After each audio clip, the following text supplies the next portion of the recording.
ni nani msomaji? Kwa sababu Biblia inapozungumza katika unabii, maana kitabu cha Ufunuo ni kitabu cha unabii, tuliambiwa, na kitabu cha Danieli pia ni cha unabii. Tuliambiwa ya kwamba heri anayesoma na kusikia maneno ya unabii huu. Ina maana ya kwamba kitabu cha Ufunuo ni kitabu cha unabii.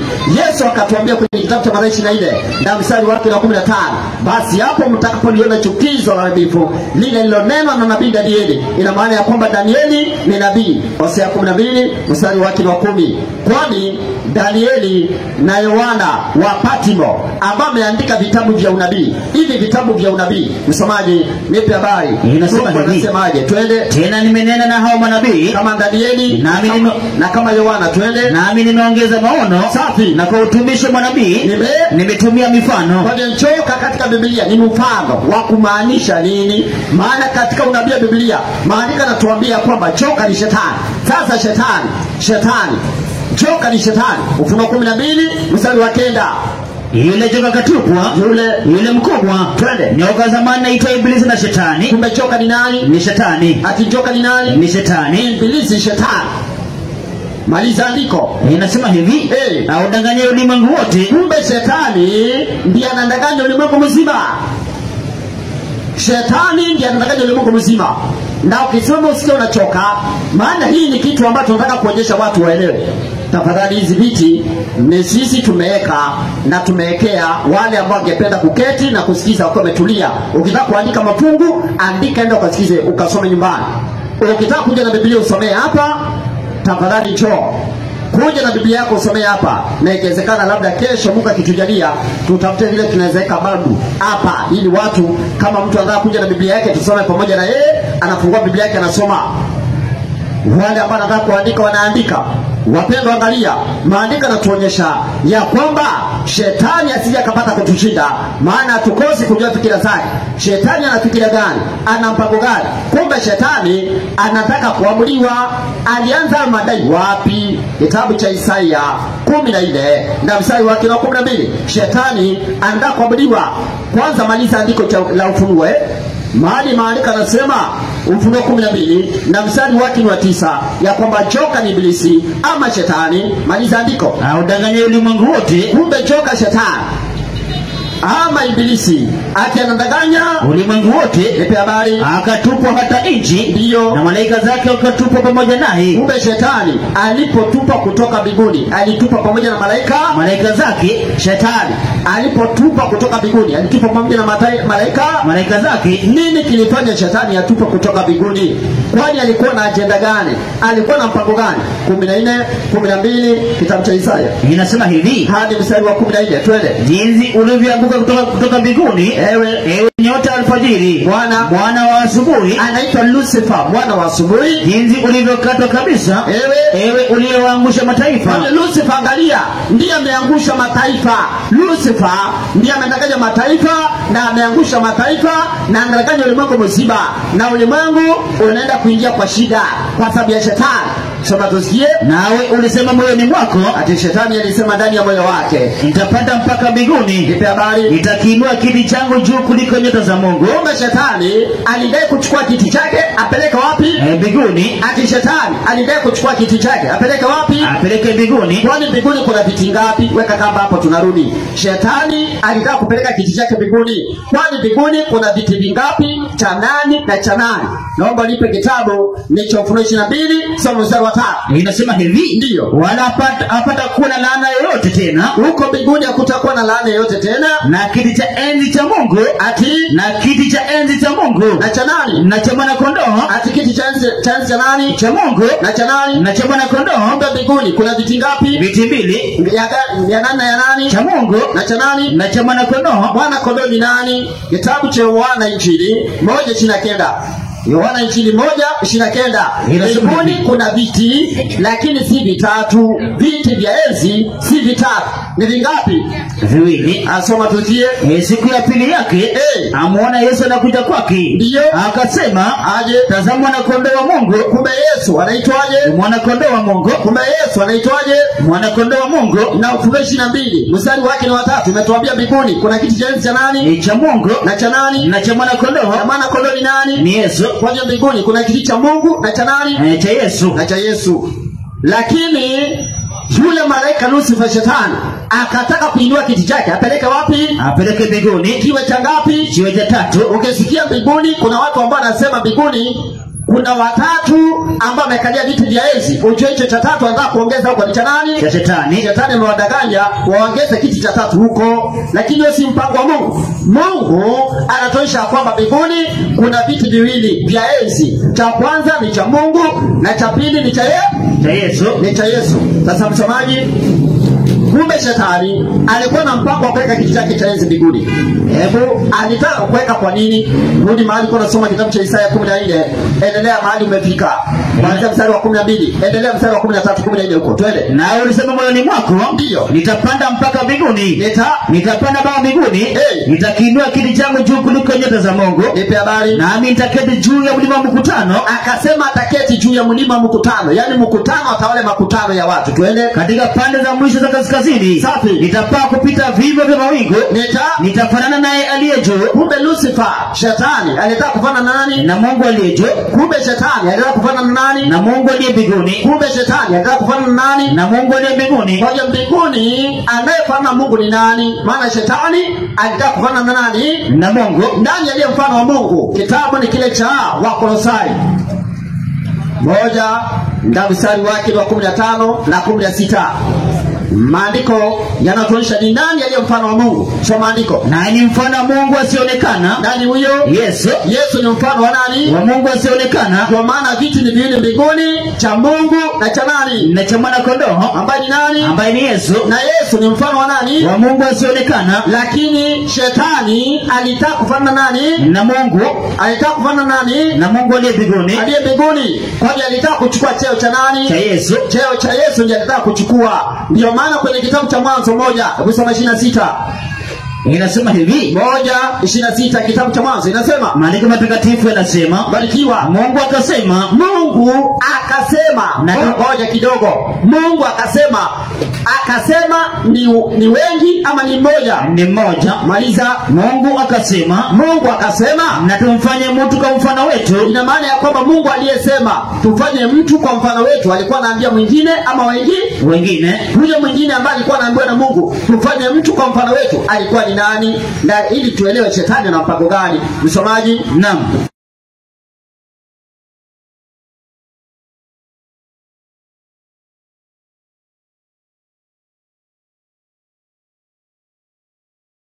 Ana mpango wa kutaka kuabudiwa na kuchukua Waebrania 1:1 hadi 2. Waebrania 1:1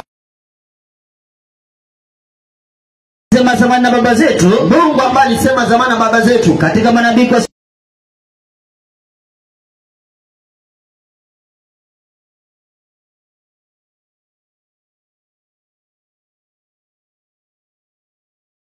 nawe ambaye Yesu Kristo aliufanya ulimwengu. Walipokuwa wanafanya ulimwengu walikuwa wangapi? Walikuwa wawili. Nani? Mungu na nani? Na Yesu. Ati nani na nani? Mungu na nani? Na Yesu. Ati nani na nani? Mungu na nani? Na Yesu. Barikiwa. Kwa hiyo shetani alitaka kuongeza kiti chake na anataka kuabudiwa kupitia mnyama. Sasa wacha tuanze kuchunguza maandiko. Tuangalie mnyama huyu anataka kuabudiwa ni nani.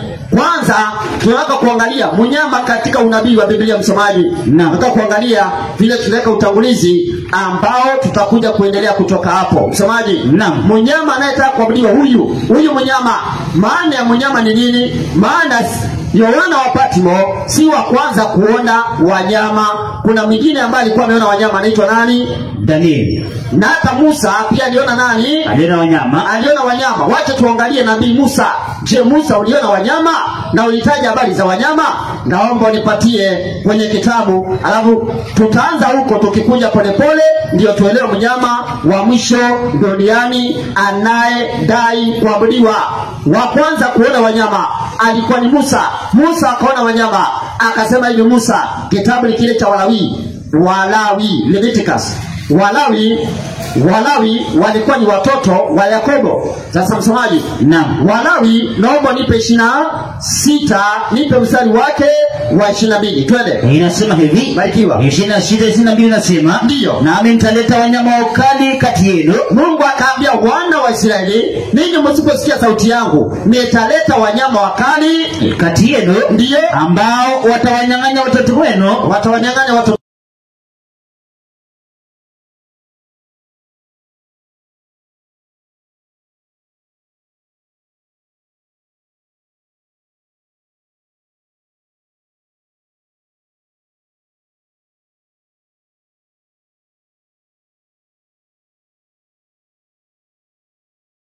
wenu na kuharibu wanyama wenu wa kufugwa, na kuharibu wanyama wenu wa kufunga. itakuwa ni ukiwa. Kumbe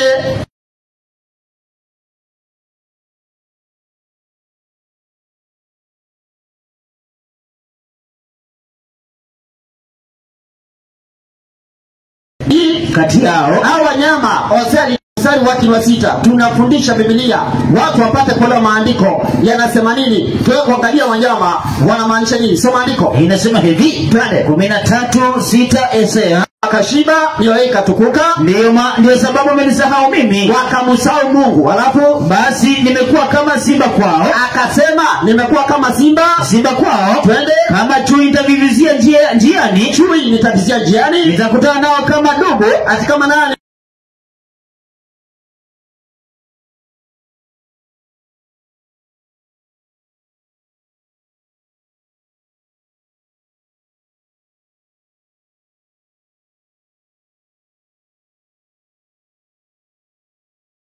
Na madogo Twende. aliyonyang'anya watoto wake, Nitabari. nami nitararua wala kama simba. Huyo kumbe alikuwa ni maono.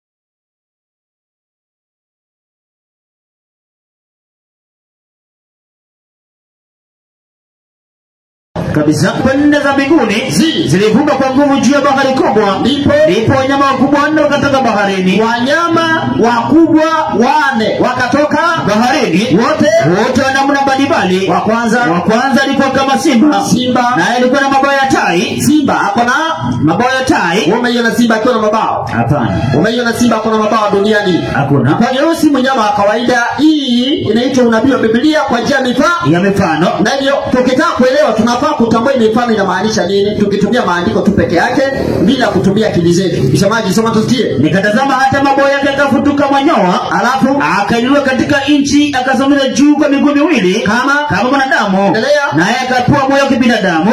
Natazama mnyama mwingine wa pili kama dubu, naye aliinuliwa upande mmoja safi, na mifupa mitatu ya mbavu ilikuwamo kinywani mwake katika meno yake. Alafu wakamwambia mnyama huyo hivi, aje, inuka ule nyama tele. Kisha nikatazama na kumbe mnyama mwingine kama chui, mnyama watatu kama chui, naye juu ya mgongo wake alikuwa na mabawa 4 kama ya ndege. Ati mabawa 4 kama ndege. Wewe umeiona chui yako na mabawa duniani? Hapana. Endelea.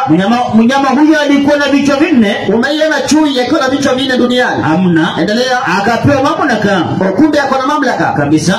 Chenye kinepa mamlaka kinatawala kabisa. Ateremka tusikie. Baadaye nikaona katika njozi ya usiku, safi, natazama mnyama 4 mwenye kutisha, mwenye nguvu, mwenye uwezo mwingi, naye alikuwa na meno ya chuma makubwa sana. Twende. Alikuwa na kuvunja vipande. Alikula na akavunja vipande na kuyakanyaga mabaki kwa miguu yake. Alafu na umbo lake lilikuwa mbali kabisa na wale wa kwanza. Huyu mnyama hapana wanyama wengine. Twende. Naye alikuwa na pembe 10. Nikaziangalia sana pembe zake. Alafu natazama pembe nyingine ikazua kati yao, na ilikuwa ndogo, ambayo mbele yake pembe 3 katika zile za kwanza zikaangaliwa kabisa. Pembe mdogo alipoinuka akang'oa pembe 3 katika zile pembe 10, zikabaki ngapi? 7. Alafu natazama katika pembe hiyo mulikuwa na macho kama macho ya mwanadamu. Hiyo pembe ilikuwa na nini? Na macho kama macho ya mwanadamu. Ilikuwa na nini? Na macho kama macho ya mwanadamu. Ilikuwa na nini? Na macho kama macho ya mwanadamu. Alafu na kinywa kilichokuwa kikinena maneno makuu. Tulia.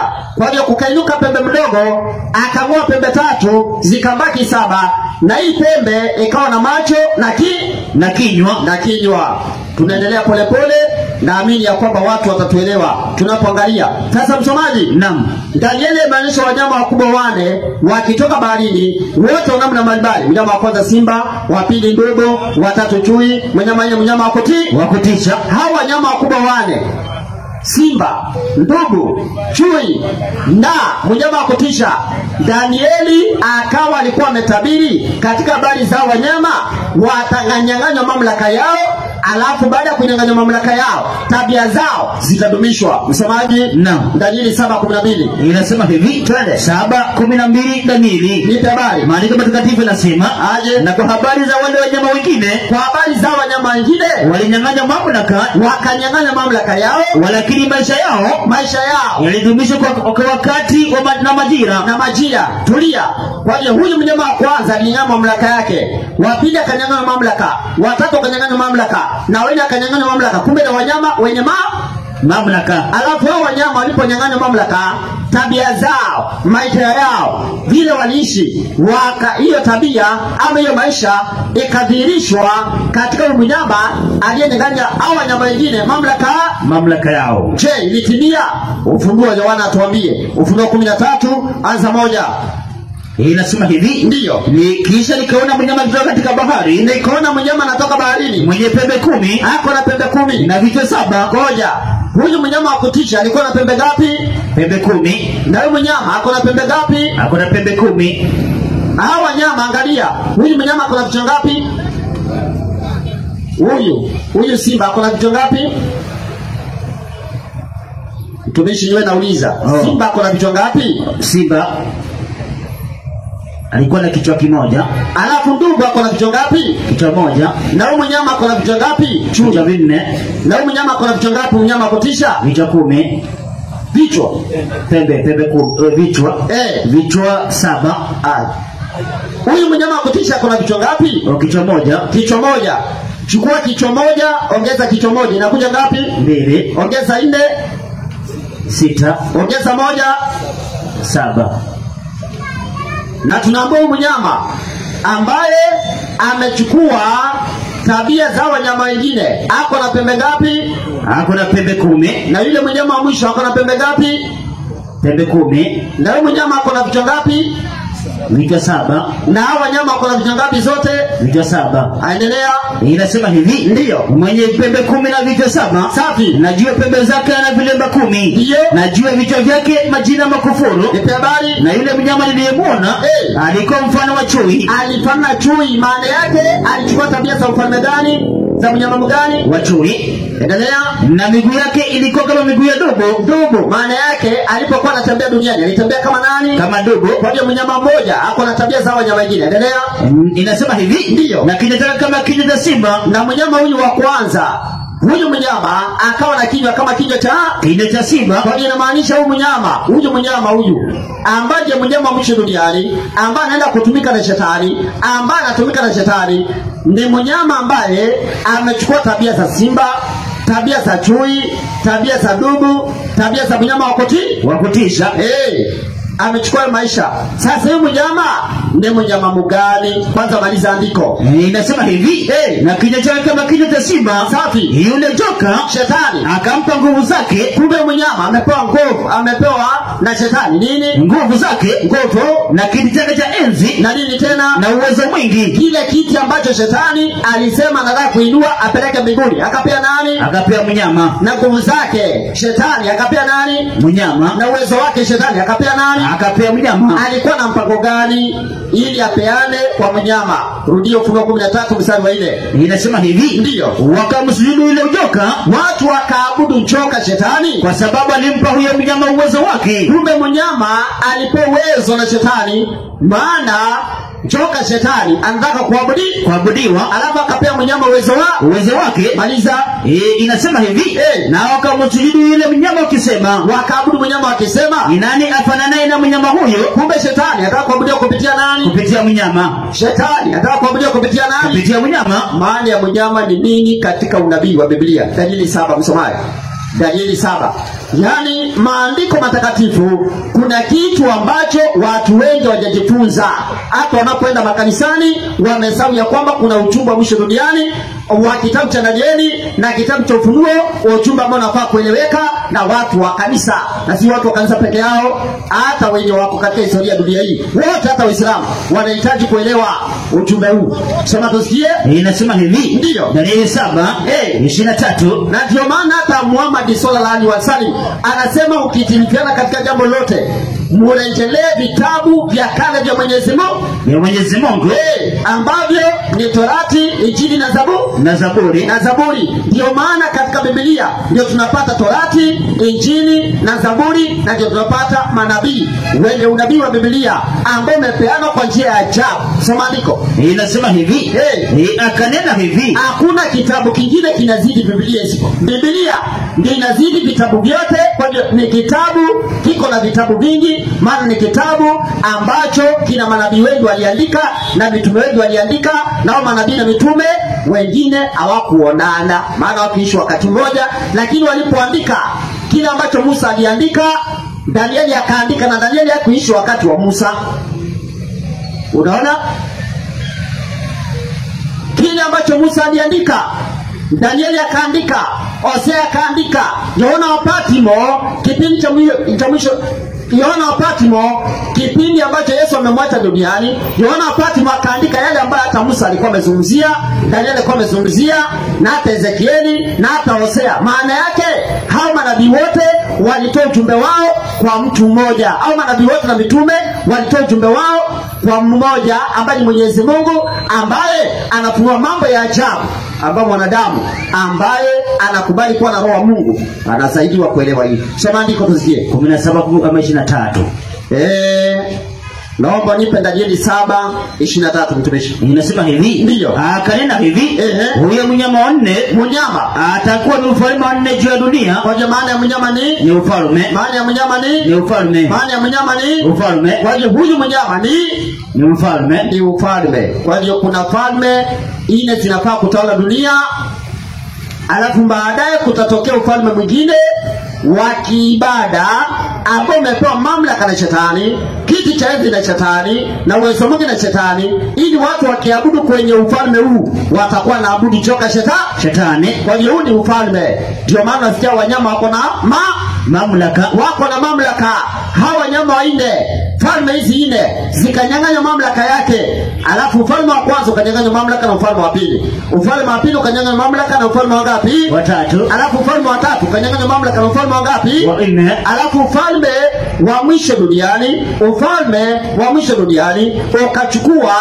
ukanyang'anya mamlaka ya hizi falme zote, alafu ukachukua tabia za hizo falme zingine. Huu ni ufalme gani ambao nataka kuabudiwa? Kwanza kabla tujiangalie ufalme huu, maana ndio ufalme wa wakati wetu huu wakati ambao tunaishi, ndio ufalme ambao wa kiibada tunafaa kujihadhari naye. Kwa nini? Ndio ufalme wenye hesabu ya jina lake 666. Ufunuo 13:18. Inasema hivi, twende. Hapa ndipo penye hekima, yeye aliye na akili na hesabu ya mnyama huyo. Kwa nini? Maana ni hesabu ya kibinadamu na hesabu yake ni 666. Kumbe huyu mnyama ako na hesabu ya jina lake na hesabu ya jina lake. Tukihesabu inafaa kutupatia 666. Na wale ambao kuna hekima wamejaliwa na Mungu wataelewa, na wakihesabu watajua mnyama mwenye nambari 666 ngapi? 66. Kwa hiyo tunahitaji kuelewa habari za mnyama huyu, watu wa Mungu. Tunahitaji kuelewa habari za mnyama huyu mwenye nambari 666. Lakini kabla tujamuelewa, ni kuwekea utangulizi wa wanyama waliotangulia, yani falme zilizotangulia. Maana ya mnyama ni ni ufalme. Ufalme wa kwanza unafanywa na simba ni ufalme gani? Naomba nipe kitabu cha Yeremia. Tunataka kudhibitisha tu kidogo ili watu waelewe nini tunasema. Naomba nipe kitabu ni kile gani unasoma? Danieli Yeremia 50 mstari wa 17. Inasema hivi. Ndio. Israeli ni kondoo aliyetawanywa. Israeli ambao Mungu alitabiri, nyinyi msiposikia sauti yangu nitatuma wanyama kuwatawanya. Israeli ni kondoo waliotawanywa. Simba amemfukuzia mbali. Ati nani? Simba amemfukuzia mbali. Nipe habari. Kwanza mfalme wa Ashuru amemula. Kwanza ni ufalme wa Ashuru ndio amemula. Alafu na mwisho Nebukadneza huyo mfalme wa Babeli. Nebukadneza alitawala ufalme gani? Wa Babeli. Na Ashuru wakawa ndio wa kwanza kutawanya Israeli. Israeli ilifanyika mara mbili. Mataifa 10 yakaenda upande wa Samaria baada ya Suleimani kufa kwake. Wakabaki wakangania wawili, mfanyakazi ama mtumwa wa Suleimani. Akachukua mataifa 10 akaenda na upande wa Samaria. Alafu pale Yerusalemu yakabaki makabila mangapi? Mawili. Mataifa mawili, makabila mawili, hapa ni Juda na Benjamin. Wakawa wanaongozwa na mtoto wa Suleimani. Baadaye Israeli yana mataifa 10 kule Samaria wakamwasi Mungu, wakajenga masanamu, wakaingiza watu katika miungu migeni. Mungu akawa na hasira na wao, akatuma mnyama wa kwanza ambaye ni simba, Ashuru. Wakawachukua wana wa Israeli mateka, wakawapeleka Babeli. Baadaye hata Yuda nao wakaanza kutumiwa simba pia, wakatumwa Babeli. Mwisho wakamalizia Nebukadneza mfalme wa Babeli, akawashika Israeli mateka, wakapeleka wapi? Babeli. Kwa hiyo ufalme wa kwanza ni ufalme wa Babeli. Baada ya ufalme wa Babeli, baada ya Nebukadneza kutawala kwake, akainuka mfalme mwingine ambaye anaitwa Belshaza. Mfalme wa Belshaza, msomaji, naam, akawa amefanya madharau kwa Mungu. Danieli 5 kuanzia 1, akaamua kutumia vyombo vya hekalu la Mwenyezi Mungu kunywea pombe baada ya kuweka sherehe kubwa na kualika masuria, kualika wake zake na kualika wakuu wa serikali ya Babeli. Ndipo akaona kitanga cha mkono kimekuja kimeandika ukutani. Maneno yaliyoandikwa ni gani? Danieli akaitwa kutasini. Danieli 5:25. Twende. Na maandiko yaliyoandikwa ni haya. Gani? Mene tekeli na peresi. Twende. Na tafsiri ya maneno haya ni hii. Gani? Mene, Mungu amehesabu ufalme wako na kuukomesha. Mungu akahesabu ufalme wa Babeli akaukomesha. Tekeli ndio umepimwa katika mizani, nawe muonekana kuwa umepunguka. Nipe habari. Peresi ndio ufalme wako umegawanyika. Ufalme wa Babeli ukagawanyika, na wamepewa Medi na Uajemi. Kwa ufalme wa pili wa Dubu ukaitwa ufalme wa Medi na Uajemi. Ufalme wa Medi na Uajemi. Ufalme wa Medi na Uajemi. Kwa ufalme wa pili baada ya ufalme wa Babeli. Ufalme wa kwanza kuteka dunia nzima ilikuwa ni ufalme wa Babeli.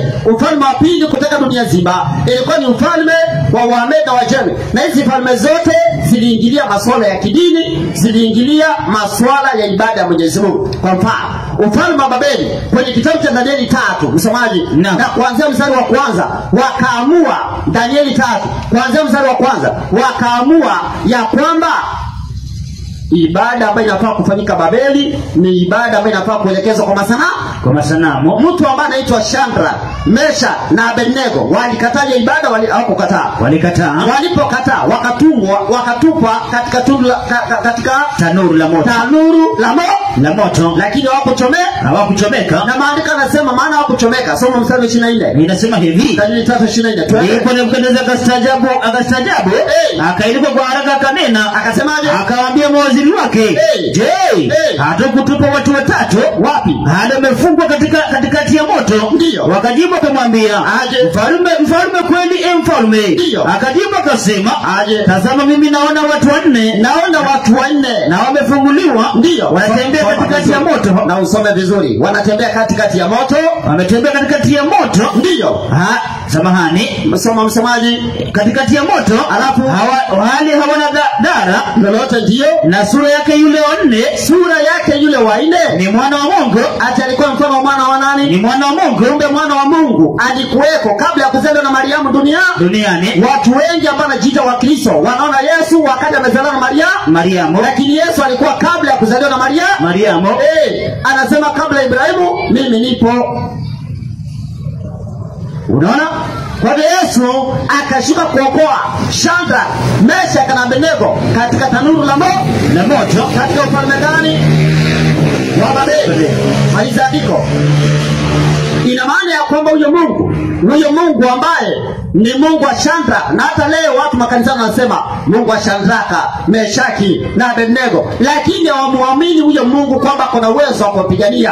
Hawaamini, na ni wa Kristo. Soma andiko. Inasema hivi. Ndiyo. Kisha Nebukadneza akaukaribia mdomo ile tanuru, alafu iliyokuwa inawaka moto. Ndiyo. Akanena akasema, akasemaje? Enyi Shadraka na Meshaki na Abednego. Enyi Shadraka, Meshaki na Abednego, watumishi wa Mungu aliye juu. Kumbe hata mfalme Nebukadneza alitambua kwamba Shadraka, Meshaki na Abednego walikuwa wanatumikia Mungu aliye juu mbinguni. Ati Mungu aliye juu mbinguni. Kwa hiyo alielewa kwamba hii miungu ambayo anaweza mikono ya masalamu sio Mungu.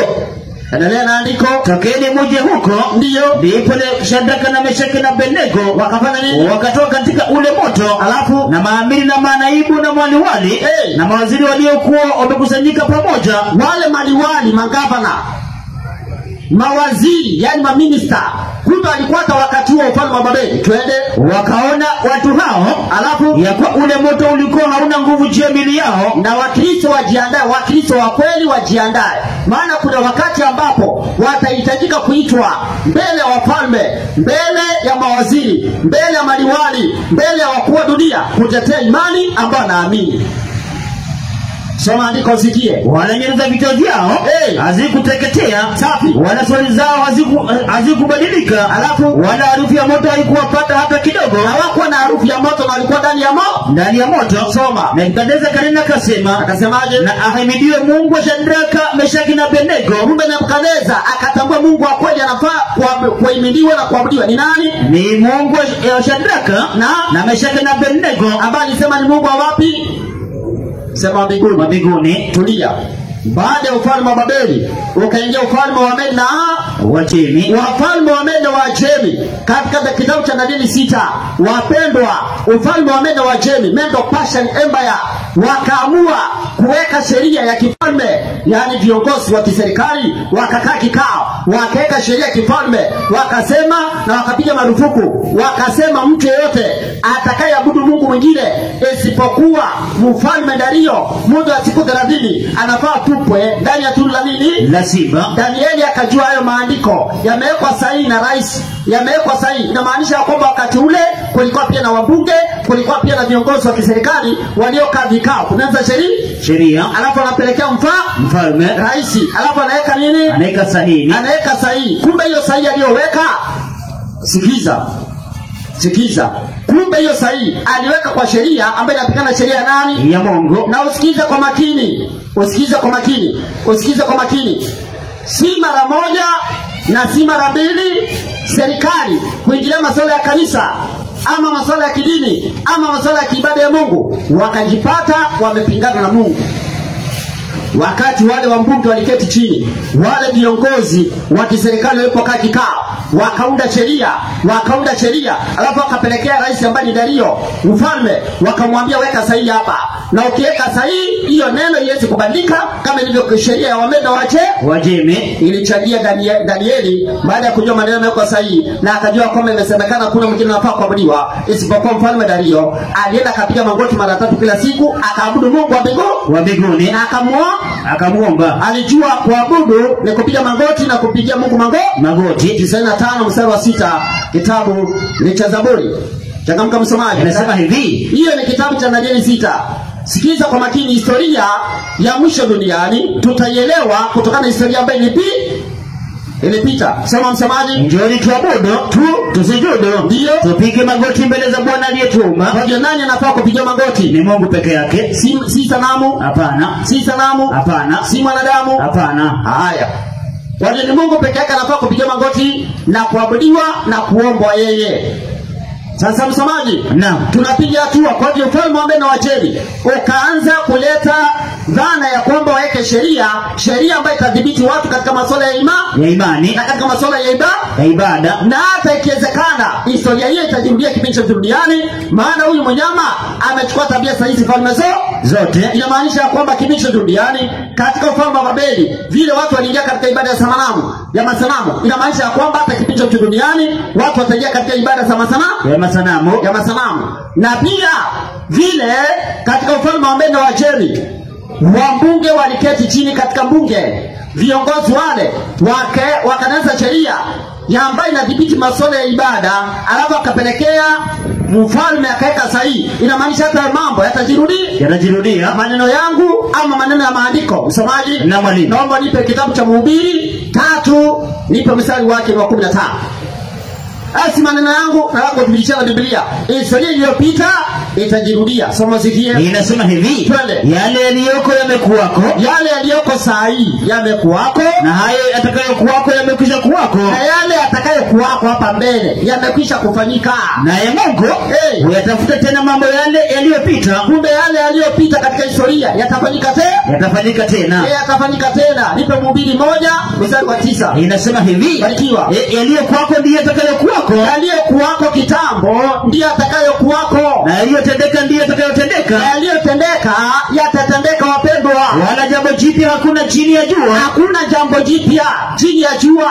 Kwa hiyo ukiona ya kwamba kulikuwa na wabunge wakati wa ufalme wa Mendo wa Jeri, kipindi hicho cha Danieli akiandika, ukiona kulikuwa na wabunge wakakaa kikao, wakaweka sheria ya kiibada ili wamdhibiti Danieli aliyekuwa katika ibada ya kweli. Inamaanisha ya kwamba watu pia kipindi cha duniani kutakuwa na mambo kama hayo ya kuweka sheria za kudhibiti mambo ya kiibada, na watu wengi watajihusisha katika kupingana na Mungu. Wakati Danieli alichukuliwa akatupwa ndani ya tundu la simba, je, Danieli alikuwa mtumishi wa Mungu? Kabisa. Nipe Danieli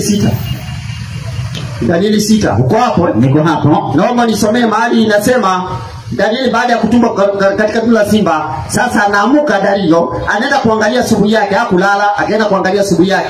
Alafu alipoenda kuangalia akapata Danieli wale simba wako mdudu. Soma andiko. Na inasema hivi, Danieli 6 ngapi? Kuanzia pale 20. Twende. 19. Barikiwa. Asubuhi mfalme akaondoka. Asubuhi mfalme Dario akaondoka mapema, akaenda kwa haraka mpaka penye lile tundu la simba. Na usikize kwa makini, ukienda kusoma ile Danieli 6 kuanzia 1, uone wale ambao mtengeneza hiyo sheria na wakapelekea mfalme aweke sahihi. Unajua hata mfalme mwenyewe hakuwa na habari, amewekwa kwa mtego, hakujua. Soma sikie. Inasema hivi, ndio, naye alipokaribia lile tundu, akamlilia Danieli kwa sauti ya huzuni. Akamuita Danieli kwa sauti ya huzuni. Mfalme akanena, akamwambia Danieli, mtumishi wa Mungu aliye hai. Kumbe hata Dario alitambua Danieli ni mtumishi wa Mungu aliye hai. Ni kipindi cha, angalia, it is in the time of crisis that God's people are realized. Hamjanielewa? Ni kipindi ambacho kuna majaribu makali, ndio watu wa Mungu, watumishi wa Mungu wa kweli wanatambulikana na wanajulikana. Si wakati kwa Yesu tambarare, kwa Yesu, si wakati kama huo. Ni wakati ambapo majaribu yameletwa. Wakati majaribu inaletwa, ndio watumishi wa Mungu wa kweli wanajulikana. Sema tusikie. Je, Mungu wako uliyemtumikia daima aweze kukuponya na simba hawa? Mungu wako unayemtumikia daima. Inamaanisha kwamba Dario alitambua Mungu wa kweli wa Danieli. Soma tusikie. Ndipo Danieli akamwambia mfalme, mfalme uishi milele. Mungu wangu amemtuma malaika wake. Mungu wangu wa mbinguni ametuma malaika wake, naye ameyafumba makanywa ya simba. Na hao hawakunidhuru. Simba hawakunidhuru, kwa kuwa mbele zake mimi nalionekana kuwa sina hatia. Mimi sikuwa na hatia mbele yake Mungu. Tena mbele yako mfalme, sikukosa neno. Basi mfalme kafurahi sana. Ngoja. Danieli hakukosea mfalme, na Danieli hakumkosea nani? Mungu. Kwa hiyo wewe ukiwa mtumishi wa kweli wa Mungu, kwanza weka njia yako sawa na Mungu, usimkosee Mungu. Alafu wewe usikosee wanadamu wenzako, usiwakosee. Lakini dumisha ukweli wa maandiko. Dumisha ukweli wa maandiko. Dumisha Mungu wa kweli aheshimiwe huyo. Na hata sheria ikiwekwa kinyume cha ibada ya kweli ya Mungu, wewe dumu katika ibada ya kweli ya Mungu na dumu kwenye ukweli wa Mungu. Kama atakushika ama atakuweka ndani ama atakutupa katika uangamie kwa sababu ya kusimamia ukweli wa kile ambacho unaamini katika maandiko matakatifu, wewe usiofu, amini nani? Amini Mungu. Maana hujakosea mtu na hujakosea Mungu. Hujakosea Mungu. Ni vile wameweka sheria ambayo inakukandamiza kwa njia ya kudhibiti katika ibada. Wewe simamia Mungu vile unajua ukweli wa maandiko na Mungu atakutetea. Wacha kuhofia, usiofu. Sema msomaji. Basi mfalme akafurahi sana. Akaamuru mtoe Danieli katika lile tundu.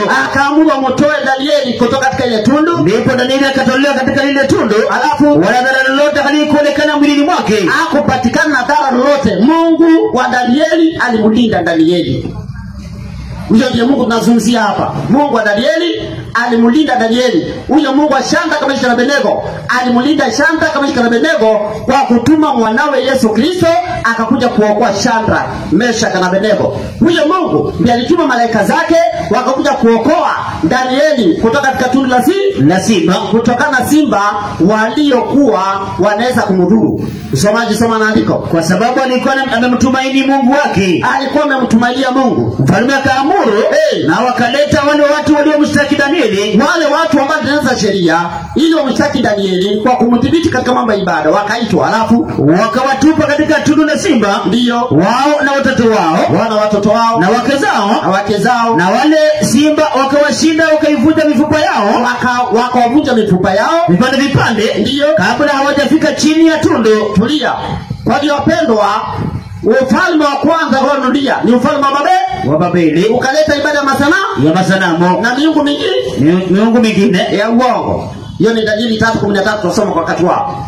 Alafu ufalme wa pili baada ya ufalme wa Babeli ukaisha, ukainuka ufalme wa Meda wa Jeli. Ufalme wa